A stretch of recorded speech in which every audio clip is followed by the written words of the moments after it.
আমি সবচেয়ে বেশি ঘৃণা করি কোন লোককে জানেন? আমি সবচেয়ে ঘৃণা করি সেই সব লোককে যারা আমার মতো এই কুট পরিধান করেছে।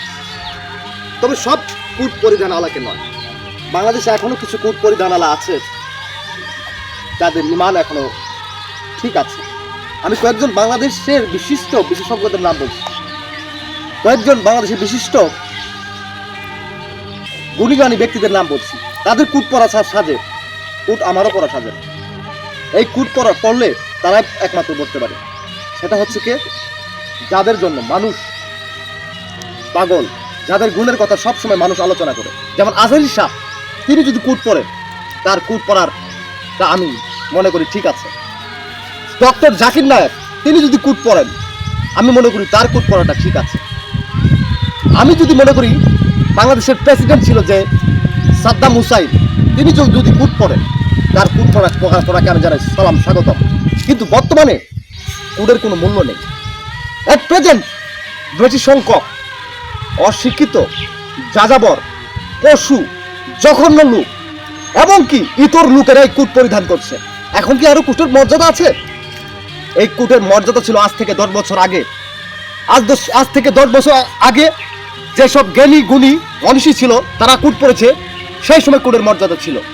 কিন্তু আজকে ভাই কুটের কোনো মর্যাদা নাই। আজকে কুট অশিক্ষিতার উপরে।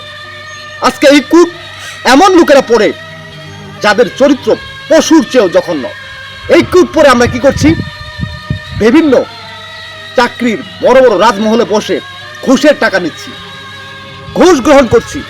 এই কুট পরিধান করে অনেক জায়গায় বড় বড় হোস্টেলে গিয়ে বড় বড় মেয়ের সাথে আমরা ফুর্তি করছি। থাকলো ভাই কুটের মূল্য? নাই, কুটের মূল্য নাই। এই কুট পরে একজন স্কুলের কেরানি ছাত্রকে সার্টিফিকেট নেওয়ার জন্য, এই কুট পরে সে ঘুষের টাকা গ্রহণ করে ছাত্রকে সার্টিফিকেট দিচ্ছে টাকার বিনিময়ে। এই কুট পরিধানরা বাংলাদেশের শত শত টাকা আত্মসাৎ করছে। তারা করছে সুদ, ঘুষ এবং কি মেয়ের সাথে ওলাই ধলাই করছে এই কুট পরে। এই কুট পণ্যওয়ালা লোকেরা বাংলাদেশকে জ্বালিয়ে পড়ে সারখার করে দিয়েছে। আমি যখন একদা স্টেশনে গেলাম, দেখলাম একজন লোক নামাজ পড়ে কপালে টিপ পড়েছে, তারপর অনেক কুট। সে রেল লাইন থেকে টিকিট চোরা কারবারি করে বিক্রি করছে। এই কুট পণ্যওয়ালা লোক, এই কুট পণ্যওয়ালা লোক একটা চাকরির জন্য, মিষ্টি খাওয়ার জন্য 10 লক্ষ লক্ষ টাকা নিচ্ছে। অথচ আমি এই কুট পরে বনে বাজারে ভিডিও করি জন্যই আজকে একজন ফেসবুক মেম্বার আমাকে বলেছে যে আপনি ভাই স্যার, আপনি খেতে গিয়ে যে ভিডিও বানান, খেতে গিয়ে যে আপনি ভিডিও তৈরি করেন কুট পরে, কুটের মর্যাদা দিতে শিখুন। আরে কুটের কোনো মর্যাদা নাই এখন। কুটের মর্যাদা ভাই আজ থেকে 10 বছর আগে ছিল। আমি তো কুট পরে খেতে এসেছি। কুট পরে মানুষ সুদ, ঘুষ এবং কি মেয়েবাজি সব কিছু করছে। কুটের মূল্য যদি তাদের ওই কাজগুলো যদি জঘন্য না হয়, আবার খেতে এসে কুট পরে খেতে ভিডিও বানালে আবার কুট পরে জঘন্য হয়ে গেল। আরে না না, আমি ওই কুট পণ্যওয়ালার কাছে এসে যা শিখিনি, আমি এই প্রকৃতির মাঝে এসে তা শিখতে পেরেছি। এই মাটি আমাকে ধৈর্যশীল হওয়ার শিক্ষা দেয়। এই ক্ষেতের কৃষকেরা আমাকে শিক্ষা দেয় কোনো কাজে যেন কাউকে অবহেলা না করি।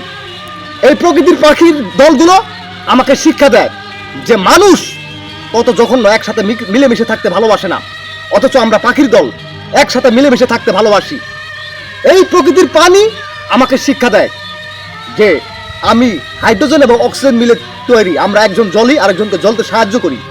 দুইজনে মিলে ফায়ার হওয়ার কথা, অথচ দুইজন ফায়ার না হয়ে মিলেমিশে চলি। আমাদের প্রকৃতি থেকে তোমরা শিক্ষা গ্রহণ করো কুট পণ্যওয়ালারা। তোমরা কিরকম অমানুষ।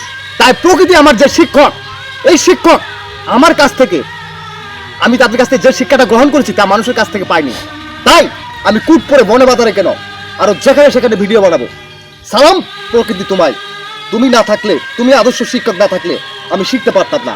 আসসালামু আলাইকুম এই বাংলার মাটি। আল্লাহ হাফেজ।